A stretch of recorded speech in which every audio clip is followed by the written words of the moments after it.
You're listening to an Anazao Ministries podcast. What's up, you geeks? Welcome back to Systematic Geekology. It feels good to say that again. Guys, it's been a minute. I am here today for this month's What If episode with the one and only Christian Ashley. How we doing? I'm all right, Joe. How about you? Not too shabby. So before we get down to the festivities at hand, why don't you let the people know what you've been geeking out about? Let's see. Recently, like as of midnight last night, I finished playing the main story of Hogwarts Legacy. And I am in love with this game. It was so much fun. I mean, you'll probably hear me complain about this on another episode. The only things I have against it are the lockpicking minigame and the broom riding. Though I did get better along the way. But I love the story. I love the spell casting. It is everything I've wanted in a Harry Potter game for so long. It's always special whenever you can see a fan base like clamoring for a particular game. And while Harry Potter isn't like necessarily my jam, there's a lot of crossover with I'm really big into what's called PokeTubing. It's Pokemon players that that do like different, run-throughs and playthroughs and all that kind of stuff on YouTube. And there's a lot of crossover with that crowd. They've having anticipated that game, and it sounds like pretty universally it's been met with acclaim from the fan base. So that's good. Well, how about you? I have been geeking out on exactly that Pokemon playthroughs. There's different challenges. These different games have been around for forever, and so like some of the other IPs that are out there, the fan base has taken to different systems to create their own ROMs and stuff like that. And so I've been playing some different ROM hacks and different things like that, and watching playthroughs on YouTube. So that has been a blast. You big Nuzlocker? Yeah. I love it. There's only so many times that you can go through the actual mainline story. And so I personally enjoy getting a chance to see how the different game or how the different Pokemon play through and all of that kind of stuff, and nerding out on the numbers and the statistics and all of that kind of stuff. It definitely enhances the love of the game because it can get a little boring after a while, especially as easier as the games get along. It's nice to bring a bit of challenge into it. Yeah. There are some people like on YouTube and some people that I know that they just really enjoy playing through the storyline with different Pokemon and different teams and stuff like that. And I'm like, all right, I mean, more power to you, but I'm with you when it comes to the actual storyline itself. I think that's probably the thing that gets the oldest. But adding different challenges on and seeing what the different creative communities can make from different like ROM hacks and things like that, I think is pretty cool to see people be able to take an IP that's as old as Pokemon is and be able to turn it into something new with different creative ventures and all that kind of stuff. So, all right. So down to the festivities at hand. You guys asked, we're answering, and we are covering this month, what if a Kryptonian became a Jedi? And I'm interested to see, because you and I have covered other Star Wars adjacent topics before in the past, but I'm curious if you agree. It almost seems like this turns into a conversation of two parts. One, you kind of have to square the circle of what if the big blue Boy Scout became a Jedi, and then talk about what if a Kryptonian became a Jedi, because you pretty definitively see, even with Supergirl, that like Superman is kind of the exception. Not all Kryptonians are that kind of have that same kind of mentality for truth, justice, and all of that kind of stuff. Yes. Whereas some of the other ones don't look as favorably on humanity. Yeah, it can't all be from the House of L. Yeah. So tell me, what do you think would happen if Kal-El became a Jedi? Well, I think the biggest question from that becomes, when is he becoming a Jedi? I mean, Are we talking prequel trilogy? Are we talking, if we're going with Legends, is he going to be in Luke's Academy? Is he going to be in the Knights of the Old Republic era? We need to settle that first, I think, before we go anywhere else. Yeah, I think it's funny because I didn't even think about it from that angle. I figured you were going to say when in terms of Superman's life. Is it pre being influenced by the Kents? Or is it this raw, humanoid being that doesn't have any of that influence and could be influenced in other directions? That's why I brought it up, because I figured if it was prequel era, he doesn't get the tender loving care as much from Mom and Pa Kent. But if it's Luke era, maybe he was old enough at some point in time. Assuming that Krypton is part of, the Star Wars galaxy at this point, it blows up. He crash lands somewhere, what have you. Right. So I think that raises an interesting point, because I think if you're talking about Knights of the Old Republic or prequel trilogy eras, I think you end up with like the epitome of what a knight would be. He seems like he's the type that would be influenced by the culture around him, influenced by the swaying around him. And so you take this being, because I mean, as far as we know, every sun that we see for the most part in the Star Wars galaxy is a yellow sun. So you would assume he's got his powers. So I think you end up with like the knight that would defend unquestioningly the virtues of the Jedi Order. Yeah, I'd agree with that as well. Let's assume he's taken from a young age. He's only had maybe 3 or 4 years with the Kents. Some watchman finds him, and then he joins the Order as an apprentice. You've got someone who is going to follow the law to the letter. I mean, kind of in similar ways to what Windu would end up being like. And like, these are the rules, follow them. Breaking them is the most awful thing in the world you can do in some respects, especially with your Clone Wars Windu, as opposed to some of what Legends Windu did. But this is definitely he's going to be the paragon of the Jedi Order. Like, epitome is the best way to put it. Like you said, that's who he's going to be. No one is going to question his loyalty. Right.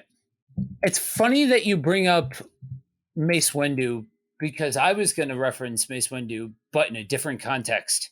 Okay. After we're done with Soups, to how I think a Kryptonian, like any other Kryptonian, would end up taking to the Jedi Order, but we'll get there. Okay. What interests me is if we look ahead to Luke's Academy and a post-Empire world, I think you get more of the emotional side of Soups.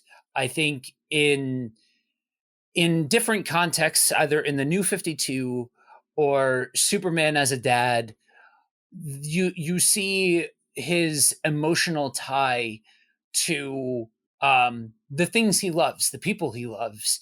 It's not so much about the rigid, I'm going to follow the rules to the very letter. It's more about, I'm going to defend the things that I care about and what's right. And I think for me, the more compelling character, or the more compelling version of the character, would be that Luke's Academy era Superman, because I think you get a Jedi that's more willing to, almost like a Qui-Gon figure. I think you'd end up with somebody who studies the Force and the prophecies and the, all of that kind of stuff, and like really, for all of you DC fans out there, I think you get more of a Wally West Flash or like than a Barry Allen Flash.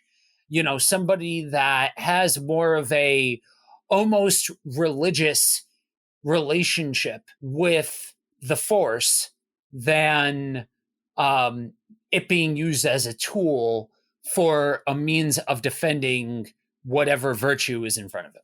Yeah. And when I was thinking on this, I was thinking like, okay, either way, there's a Superman raised by the Jedi or Superman who ends up in Luke's academy. He's going to be dealing with the dark side at some point in time, but in different ways. I think for our prequel era Superman, we're going to have someone who's going to see how ineffective the law can be at times, how sticking so closely to the Order's codes can be. So we may end up in a Dooku situation at some point in time. I don't know if Superman would actually fall like Dooku did, because especially if we just watch the most recent, what were the Tales of the Jedi or whatever it was that they did, that we see Dooku, his essential descent into falling is because of how he was versus how he wanted to be. So we may see Superman in a situation like that. Now, Superman, who is raised in Luke's academy, where emotion is something that you're supposed to share, you're supposed to love others, you can have families. I can definitely see a scenario there where his emotions compromise him to the point where he is tempted by the dark side if something were to happen to someone that he loves. So that's something to consider there as well. But I don't think Superman would fall. It may be like Luke in that he did a little bit, but there's always people who bring him back, like whoever Jedi Lois Lane is in this universe. Well, I think that's one of the intriguing things to think about when you think about a Superman that is a part of a system that is more emotionally based. Because you look at like New 52 Superman, for instance, he's younger, he's more emotional, and he doesn't really have that strong tether in the same kind of way to keep him from going off the rails. And so does that more emotional Superman go the same kind of way that we've seen some of the other Kryptonians go, where he doesn't have that upbringing and that way of being? Maybe the Jedi Order in and of itself is enough to keep him on the rails, but what happens if he disagrees with Luke and realizes that he has more power than the other Jedi? Does he just turn into okay, I have figured out, because all of this stuff is in flux way more than the previous versions of the Jedi Order are, because the previous orders are all like, this is the way you do it, this is what's right, this is what's wrong, this is black, this is white. Whereas we know in Legends continuity, things are a little bit more fluid. And so what happens if, because they're more fluid, he's more susceptible to, I think that things should go this way, Luke is wrong, so I'm just going to take him out and do it my way, a la something like Injustice. I mean, you can even go with Legends as well, with what happened with Kip Duran and his fall, and how he used his power, abused it, and destroyed an entire planet with, what was it, the Sun Crusher or whatever, the nostril of Palpatine, whatever happened the next time they built a new super weapon. I can definitely see, I mean, Superman would be that super weapon to an extent. I mean, we talked on the Versus episode of Anakin versus Luke, go check that out on Patreon, about how Jedi essentially are supposed to be demigods. Mm-hmm. Even more than the regular human, like even the ability just to like lift something up, that puts you way above other humans. But you didn't put all that on top of Superman having his abilities as a Kryptonian. That is a force to be reckoned with, that no, Luke is going to have a hard time, as broken as he is. So, I mean, does Superman end up being kind of like a warlord in this situation if he were to fall? Does he end up in like was it a Red Sun situation where he ends up taking over the Soviet Union in that one? Does he make his own little fiefdom, his own little kingdom, a part of the galaxy? Does he take over the Empire, the Remnant, and then try to go from there? I mean, the speculations are endless in that regard if he falls. So, in out of the characters that we know of in Star Wars, let's say Superman becomes essentially the new emperor, right? He is this dictator and warlord. Is there anybody that stands up to him to be able to, I guess, dethrone him? That is an excellent question. I mean, depends on how he interacts with. Actually, Superman has always been weak to magic, and Sith magic would be essentially his. I mean, other than kryptonite, his kryptonite in this reality. So, I mean, if you can find someone smart enough to utilize kryptonite, you have a Lex Luthor figure. Like, if Black Sun were still around, probably not with Caesar. He's dead at this point in time. But if you had someone of that intellect, they could be a force to reckon with against him. But I think with Sith magic, on the other hand, if Shadow Spawn / Chronol, if he survives the events of Luke Skywalker and Shadows of Mindor, if he were able to fight Superman, I'd say that's something that would give him a lot of issue. If Palpatine were brought back again, that's something I would see as a huge issue. Or if he had to deal with Exar Kun coming back at the Jedi Academy, maybe that's why he falls in the first place. Right. That would be that's one of the things that I find the most intriguing about the whole thing is, like, you take a figure like Exar Kun that you talk about master manipulator, right? Like you look at something like Injustice, and the Joker basically manipulates the entire situation to his ends, and you have somebody like Exar Kun that is not as driven by chaos and things like that as he is his specific agenda. And you have somebody with that ability to be able to manipulate into all of that. That there's, I think in my mind, there's no doubt that if Exar Kun got his hands on, proverbially, his hands on Supes, he turns him. Now the question is there a counterbalance that would be able to turn him back? Well, I guess it all depends in that regard. Who are his relationships with? Who are his friends? I mean, does he have someone he loves in this continuity that we're creating right here and now? Because are he and Luke even friends? Right. In this situation, Luke has a way with words, a masterful use of words that he is able to bring plenty of people back into the light. And if they are close, I think Luke could do it potentially. It would be a long and hard battle, but he's definitely not beating him one-on-one with Superman's abilities unless he's able to trick him, or unless he's willing to go look into certain dark side magics that he'd be able to use against him, which I don't know if Luke would be willing to do that. Maybe. Depends on who's writing him, I suppose. It also depends, does he have a Lois Lane? Someone that he loves. I mean, is that Lois Lane being fridged by whatever version of the Joker we're using in this reality? Is that what pushed him over the edge to allow Exar Kun to take him over? Right. Yeah, in my mind, I can absolutely see a version of the scene where at the end of Return of the Jedi, where you see the collection of Force Ghosts. I don't think I'm a little biased because I think Yoda's on the overrated side. I said it.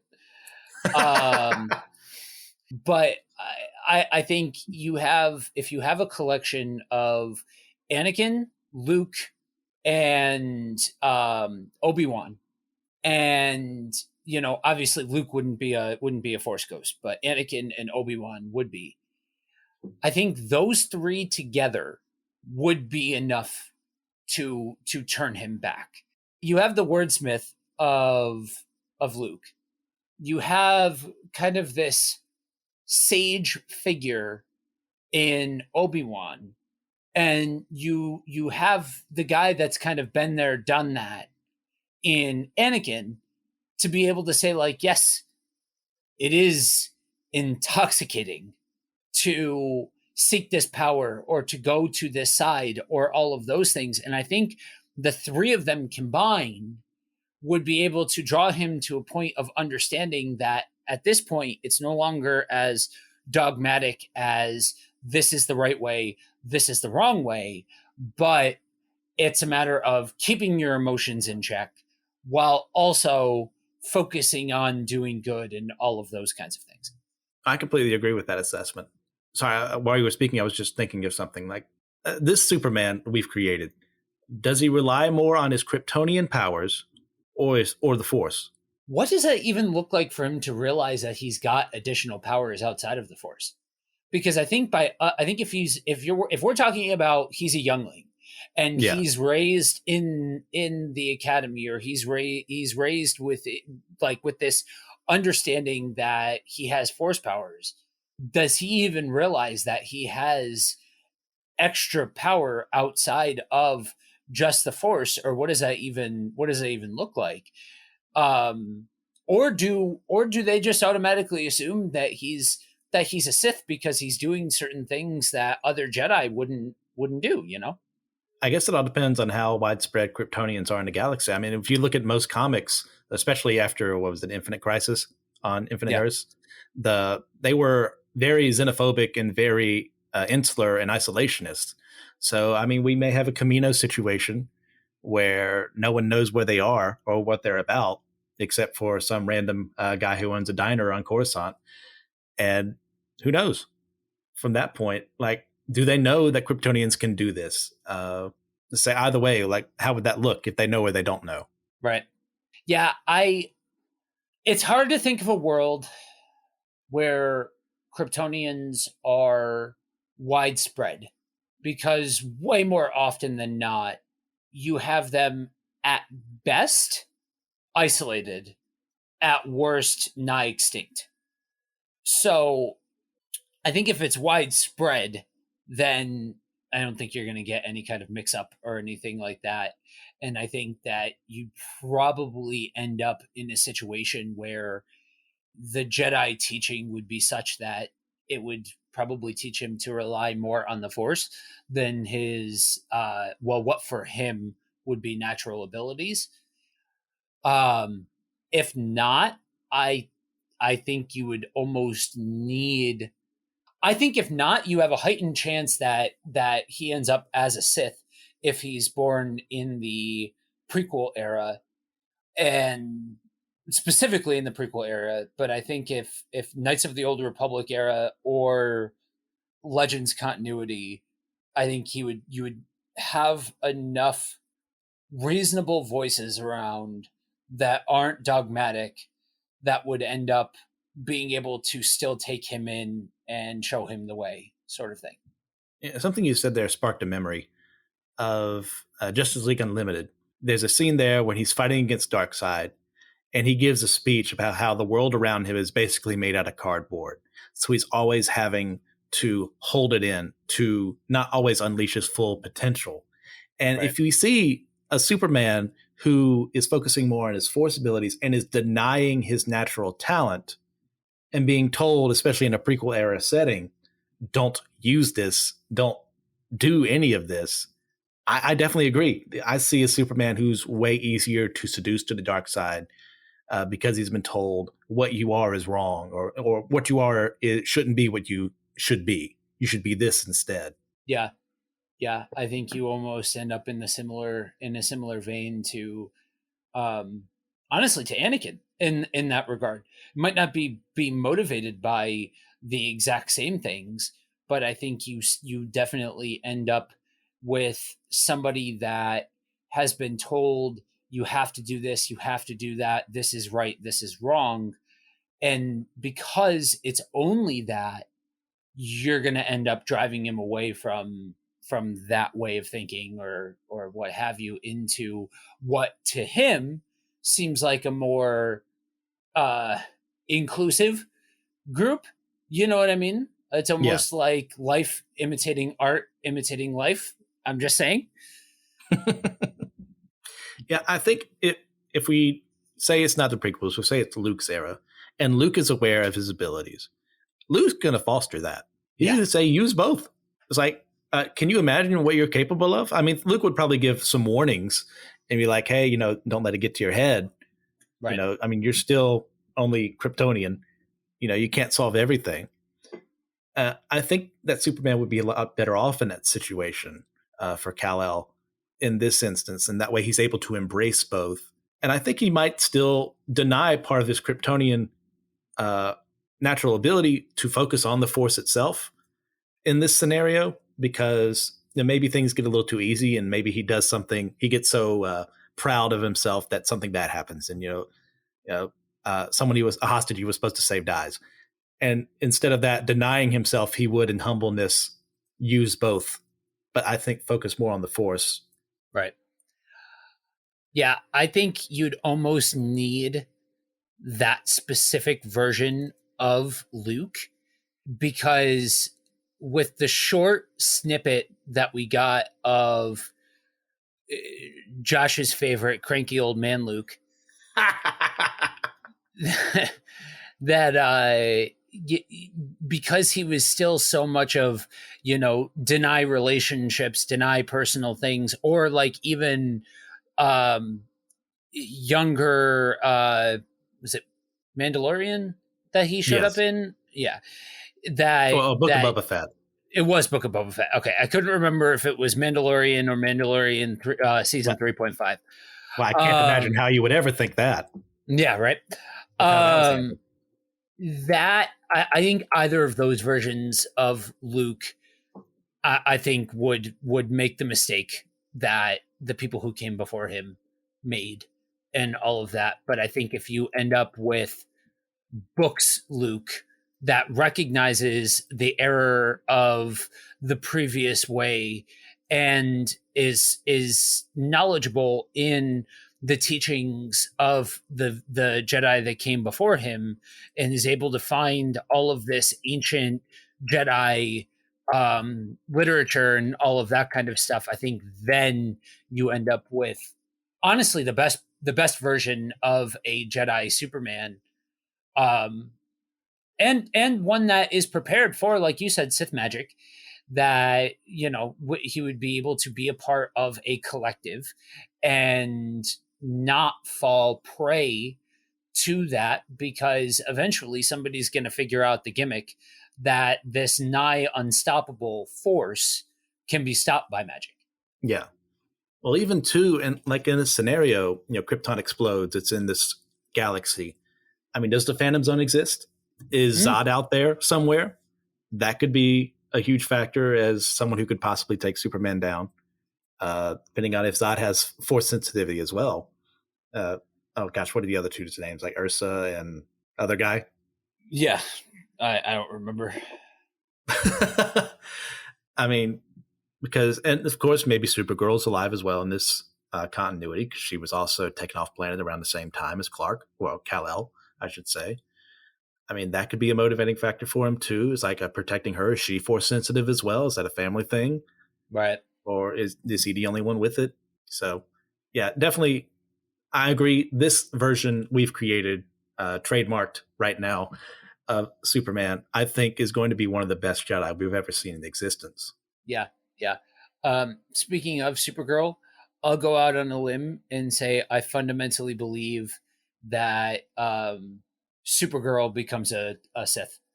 I think she's emotional enough, like just the way that she's been written, like throughout different iterations.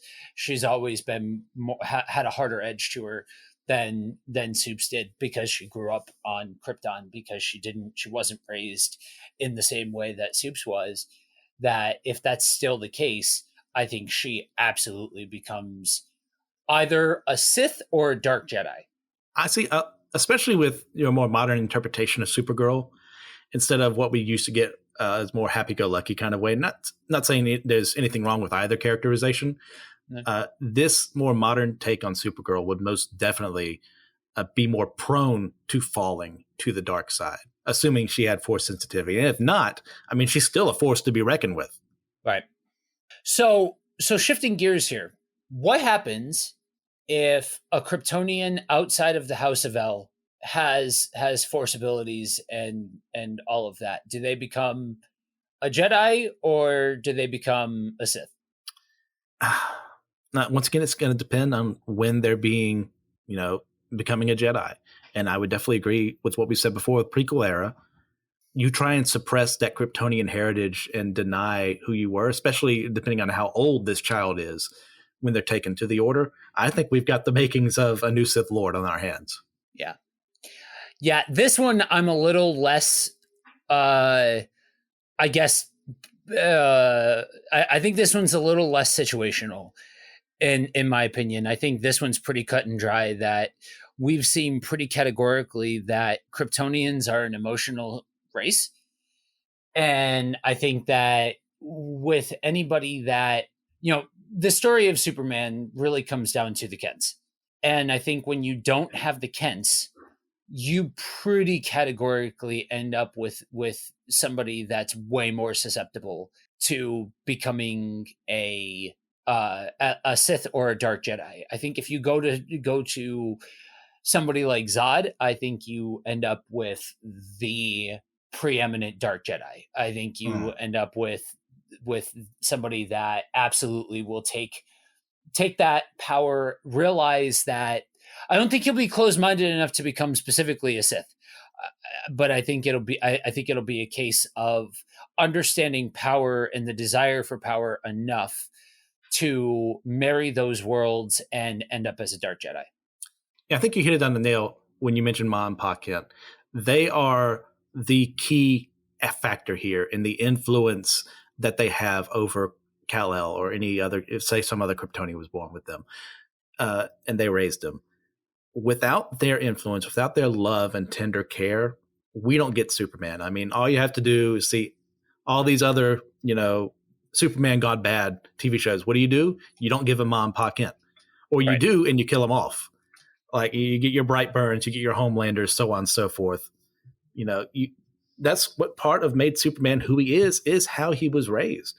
And without that influence, I see things going very poorly for him. Or even if they were to be killed in such a manner to make him go off the deep end. Yeah. And I think also on that note, I think you run into an issue because he's prone to romantic relationships. We've seen it in different iterations. Sometimes it's Wonder Woman, sometimes it's Lana Lang, and most often it's Lois Lane. You're in an order that says, no, you can't do that. That's wrong. I think you're going to end up with a Superman that is more willing to look outside of the parameters. You know what I mean? Well, also remember, Lucas said they can have relationships. They just can't. Well, sorry, they can have, sexual relationships, but they can't have families or anything like that. So he'd be able to have those, but at the same time, that's not Superman. He wants commitment. And we'd end up with an Anakin situation once again, if that were the case. Yeah, for sure. I think, honestly, if you have widespread Kryptonians that have force powers, sure, you'd probably end up with some instances of them joining the Jedi Order. But I think way more often than not, honestly, I almost wonder if it's more than just soups. If this is a world where it's plural, you end up with soups being an exception, and people almost fearing him being a part of the Order because of other Kryptonians that have gone to the dark side and things like that. But if there is no soups and it's just Kryptonians in general, and what would a Kryptonian do? I think that you end up with a situation where Kryptonians become like the feared race in existence. Oh, absolutely. In that scenario, I mean, there's no way people trust them. Right. And, God forbid you are trained by the Jedi, you're going to be born with that stigma around you. So, I mean, you're even still at that moment susceptible to the dark side even further because of racial prejudice. Yeah. I almost wonder if that's the route that it would go, where you would end up with such a distinct prejudice against Kryptonians that even for the ones that are oriented towards doing good, that it would almost turn into a self-fulfilling prophecy of, perpetuating the issue. You know what I mean? Oh, absolutely. In that scenario right there, that's exactly what you're going to create. That fear of something that you did have a legitimate fear of in the past is now going to become reality because you're so focused on what could be rather than what you can do about what's happening here and now. Right. Right. Yeah. I don't know. Are there any other Kryptonians that you can think of that would stand the same kind of chance of becoming a Jedi as Supes? I guess you could argue Supergirl, especially if she's in Knights of the Old Republic era. I think you end up with in a very similar boat of this is somebody who is like the ultimate knight defending, all of that kind of stuff. But I think at best, and this is what I was going to reference before with Mace Windu, I think at best you may end up if it's prequel era, you find somebody, if they're able to stay on the light side, you still end up with somebody who's going to tap into just ever so just right to that line of flirting with the dark side in order to gain some of that power, but still within the confines of the Jedi Order. Yeah, not let yourself be consumed by it. Right. Yeah. You mentioned Kryptonians. Off the top of my head, the only names that are coming up are Jor-El and what is Superman's son's name? Connor? No, that's his. Oh no, that's Superboy, the clone. Yeah, right? Jonathan. Okay, Jonathan. Okay, yeah, named after his dad. Okay, I'm not that familiar with what's happening with Jonathan Kent right now, although I understand a lot of people really love him, and he seems like he's a paragon like his dad. So I'm very happy about that. But as far as, let's say Jor-El becomes a Jedi, how do you think that's going to be handled? It's funny because you see varying degrees of utilitarianism out of Jor-El. A lot of times it's just, it's black and white. This is what we need to do for the best possible outcome, sort of thing. And I think depending on the situation and almost like who gets to him first, you either end up with like the Jedi Master that redefines what the Order is, or you end up with another Emperor Palpatine. I'm going to take it in a different direction. I think he may be the Jocasta Nu of his timeline, the librarian. He may be the archivist or maybe their head researcher because he's very scientifically minded. And I don't think, and that's one thing Jedi do encourage is scientific pursuit and the pursuit of knowledge itself. So I could see that happening. Now, as far as Connor Kent is as Superboy, very more emotional than even Superman. Yeah. So I see him way easier for him to fall at some point in time, especially with how he's created. And then John Kinnigan, we're just saying, well, he's probably been born and raised with Superman as his dad. He's probably going to end up the same way, from what I understand with how he's handled in the comics. Yeah, I would. I think if anybody's going to end up like Dooku, I think it's going to be Connor, because he's if he's written the same way, he's very prone to comparing himself and imposter syndrome and all of that kind of stuff.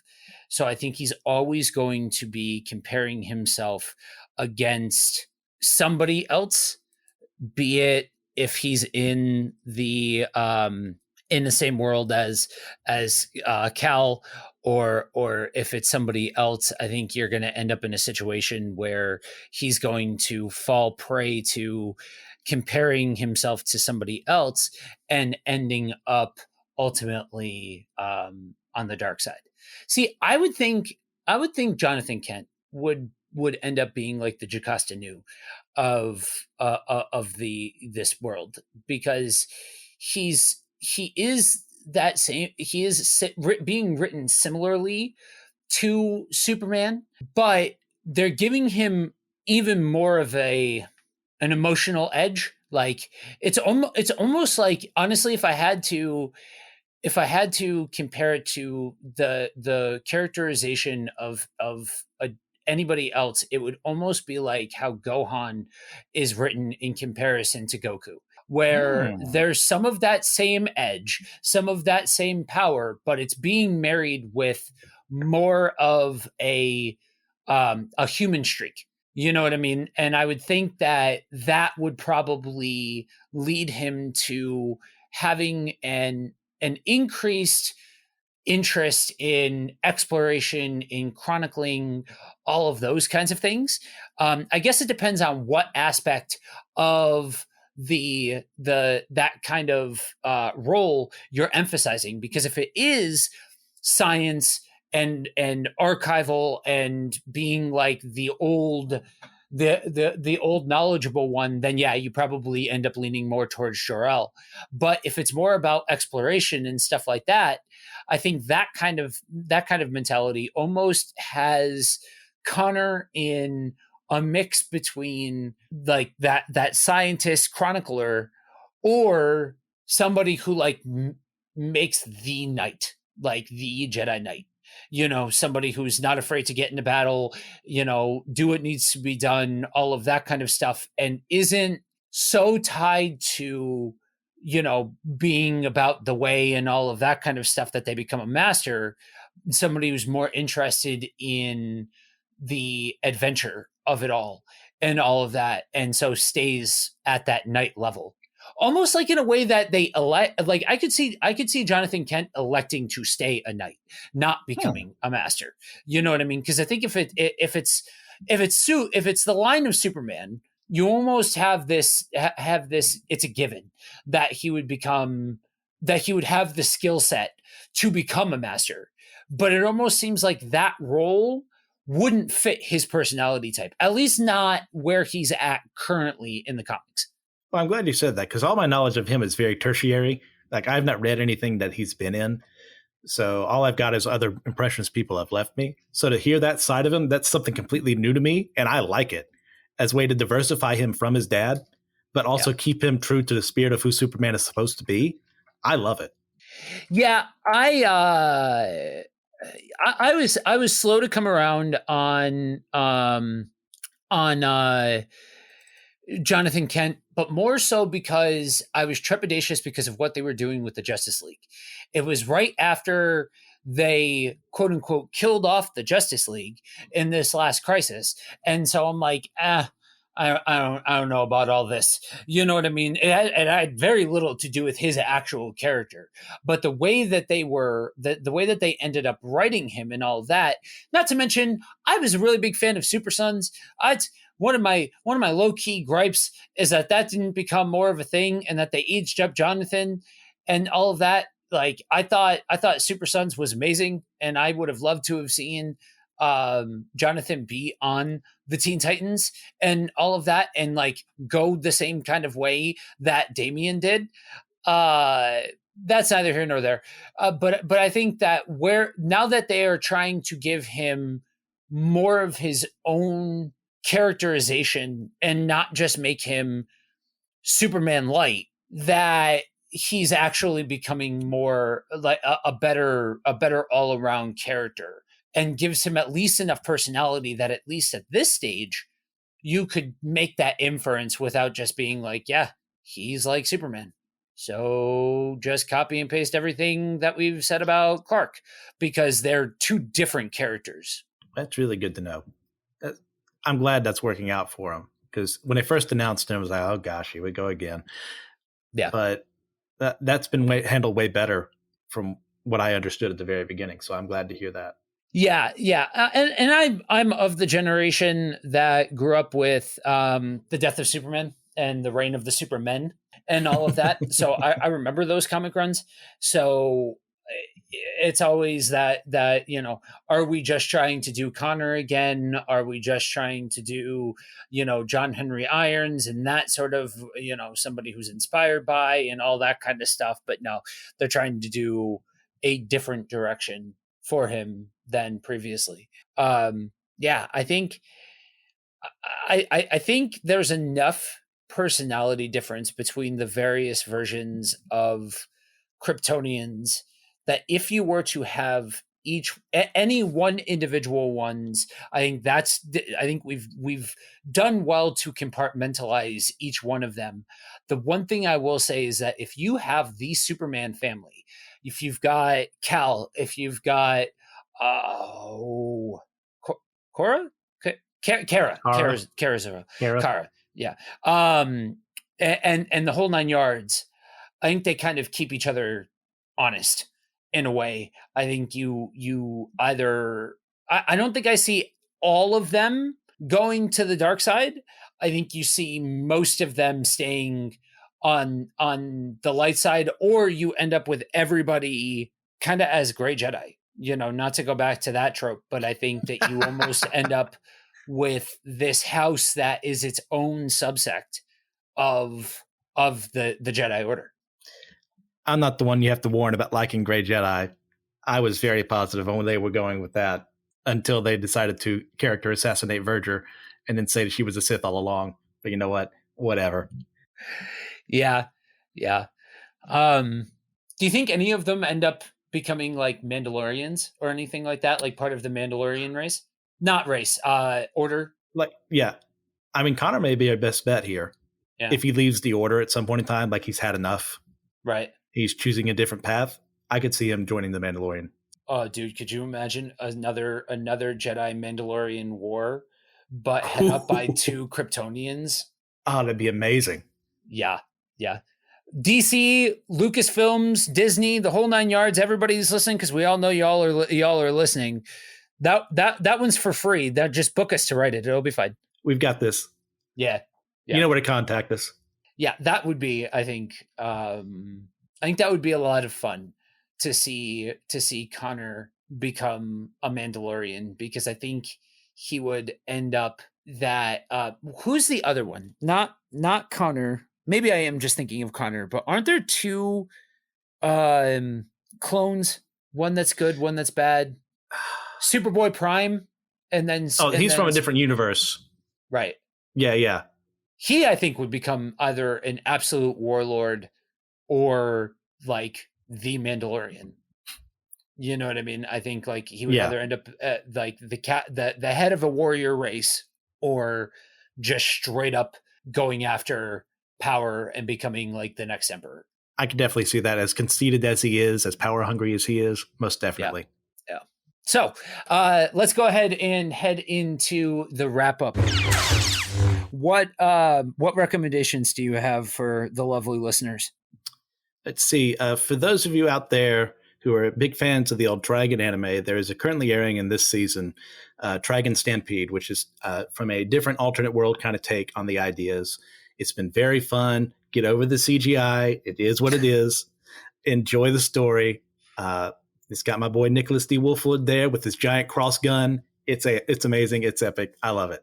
I'm going to go with in the same flavor as the beginning, what I've been geeking out on. There's a particular ROM hack that's out there for Pokemon that if you're into Pokemon and you're into the earlier versions of Pokemon, there's one called Crystal Clear that you can go through the Kanto and Johto regions, but it's open world, and you can choose what town you start in and what order you go through everything. And it's got all was it 252 or something like that? 250 from the first two generations. It might be the best ROM hack out of all of them that I've played, and I've been doing this now for a couple of months. I feel like I've played a fair few of them, but at least for the ones that are GBC or GBA emulators, that one I would say, at least for that era of them, it's the best. So is there like level scaling? Like if you go to a gym at a certain town, they'll have a different team at a different level? Yes. So that is so great. I love it. Yeah. So all trainers level scale based off of where you're at. That's beautiful. I love when people are so creative to do stuff like that. Yeah. Yeah. Because I just beat Radical Red Nuzlocking it a month ago, and nice. I was pulling out hair that doesn't exist anymore. So I'm looking for a new challenge. I have to check this out. Yeah, Radical Red was probably the most frustrating rum hack that I've played so far. That was hard. Namely because I'm not usually the type of player that does that uses stat effect moves, and you very much have to be that sort of player in order to do that. Yeah, I'm attack. Attack didn't work, attack again. Yeah. I feel you.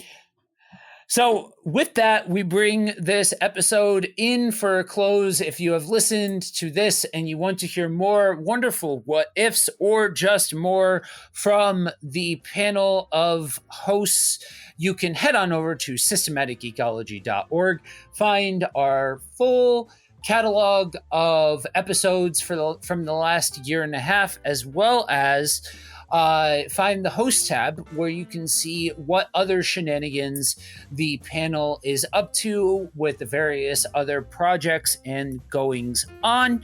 And if you are so inclined and would like even more bonuses and to help keep the lights on, you can head on over to patreon.com/systematicecology and go ahead, throw a couple of bucks in the kitty. And like I said, there are tons of bonus materials over there for our wonderful supporters. We believe highly in providing value for those, well, in general, but especially for those of you that help us keep the lights on. But for now, I want you guys to remember one very important thing. We are all a chosen people, a geekdom of priests.